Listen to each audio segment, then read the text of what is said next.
I mean, I look at some of the deals made, I say, who the hell made these deals that are so bad? So bad. The trade deals with Canada, they're so bad. He's just looking and saying, who made these? Ladies and gentlemen,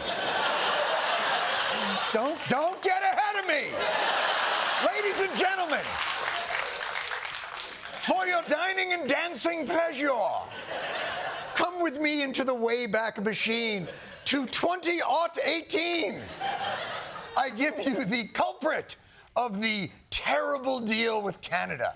This morning, President Trump signed a new trade deal to replace NAFTA with the leaders of Mexico and Canada. The best trade deal they say ever made. Oh! A deal done by Trump's greatest nemesis, Trump. I'm not on any actual social media. I never have been. So I do feel as if the world operates in a way that is, it's passing me by. It's like I sit alone with my books. I sound like a Simon and Garfunkel song. I am a rock. You know, here's what's crazy. I'm going to tell you something. Look up for 1 second. I do this every time we're together. God, my life is fucking horrible. No. Before I let you go, I want to show the audience something. I want everybody at home to look at this. Paul is older than I am.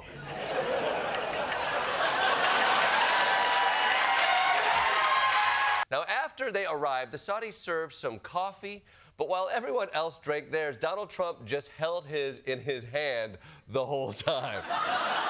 Look at that. Look at that, right? It looks like he was waiting to give a urine sample to the nurse. Honestly, I get it. Unfamiliar coffee on a trip is risky. One sip is all it takes to go from traveler's constipation to traveler's, you guys go without me, I'm gonna hang out in the room for a while. That being said, Trump maybe regretted not taking that caffeine shot a few minutes later.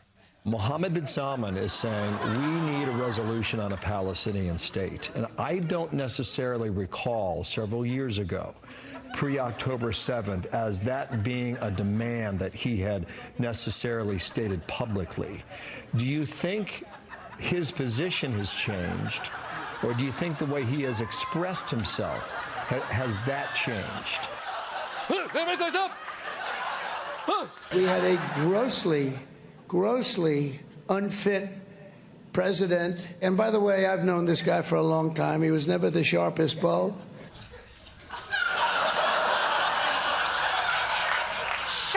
Bulb. What a wordsmith.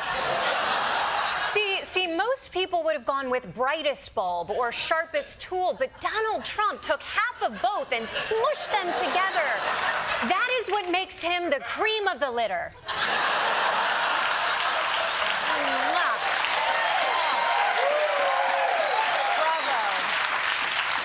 Trump wasn't there to talk about Joe Biden. He was there to talk about America's proud military history. And that went great, too. Recently, other countries celebrated the victory of World War I. France was celebrating, really. They were all celebrating. The only one that doesn't celebrate is the USA, and we're the ones that won the war. Without us, you'd all be speaking German right now. Maybe a little Japanese thrown in. Okay, I know what you're thinking. Why would we be speaking Japanese when they were on our side in World War I? Well, I think it's because he said World War I, but what he meant was light bulb. Here we got RFK Jr., another goofy mother. Don't let them muscles fool you. He's a piece of shit.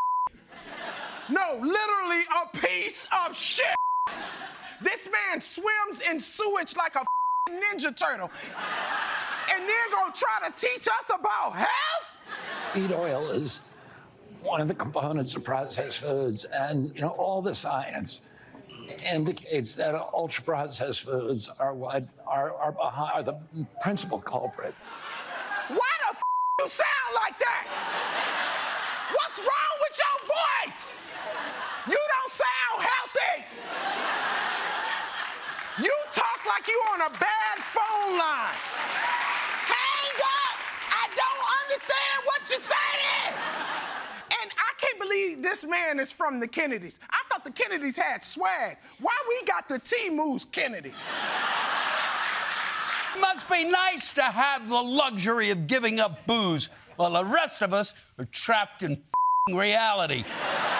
Wildfires, bird flu, crippling gambling debts. If you're not blacking out every single night, you're not paying attention.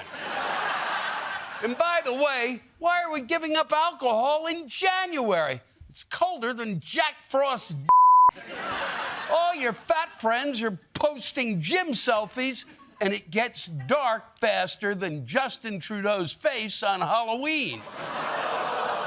Oh, please. Me, I'd much rather give up booze in May. The weather is warm, and I'm already coked up for Cinco de Mayo. But for those of you not sure about dry January, don't worry. There's something even dumber. For some people, that looks dry. For others, it might look damp. A damp January would mean only drinking on special occasions, adding more dry days to your month, or consuming fewer drinks in each sitting. Damp January? Are you me? Damp January sounds like someone I paid for a lap dance in the 80s. President Trump is truly the most transparent and accessible president in American history. We have truth on our side at this White House. I think everybody, the American public, believe it's absurd for anyone to insinuate that this president is profiting off of the presidency. It's frankly ridiculous that anyone in this room would even suggest that President Trump is doing anything for his own benefit. That's all he's doing. By the way, I think the more she lies, the bigger her cross gets. Is that possible? It's like some sort of weird Pinocchio cross.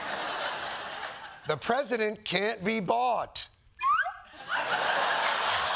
If you ask me, adding a reporter wasn't even the most embarrassing thing to happen on this group chat.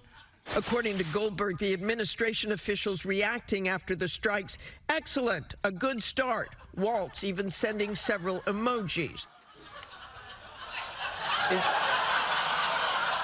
Is anyone else kind of upset that we're conducting war by emoji now? I mean, what does this even mean? What, I'm gonna fist the flag and then light it on fire? Like, there's a reason why you don't use emojis for life and death situations. It's too open to interpretation, okay? Like, imagine if your doctor texted you a crab emoji, right? And now you're going, oh my God, I have crabs? And your doctor has to be like, LOL, no, it's the astrology sign for Cancer, okay? Application orders are so popular, they have collabs. TV personality Dr. Phil tagged along on a Chicago raid. You've never been deported before? Dr. Phil. Dr. Phil. Yeah? How do you know me? No, I seen Dr. Phil, you know, on TV. Yeah? Yeah. How do you know me?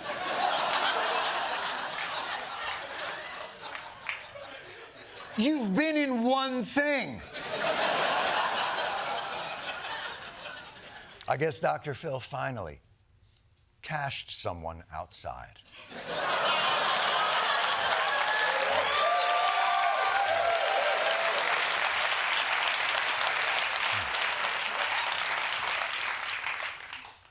How about that? His beautiful economy crashed because some dum-dum came and tariffed every country on the planet. He tried to save it yesterday, but the markets are still crashing today because, again, some absolute moron keeps ramping up a trade war against China. But in moments like this, there's one thing a serious leader does. Gather up all your closest friends on your payroll and make them say nice things about you. Thank you for your leadership, and thank you for everything you're doing. Your leadership at the border, absolutely remarkable. I want to thank you as well for the shipbuilding. I want to thank you for standing up to the Chinese Communist Party. What you're doing now, I think, is a great service to our country, but ultimately to the world. You were overwhelmingly elected by the biggest majority. The U.S. Americans want you to be president. Your vision is a turning point and an inflection point in American history. Wow, what do you even say to that? I'm gonna come. No, stop!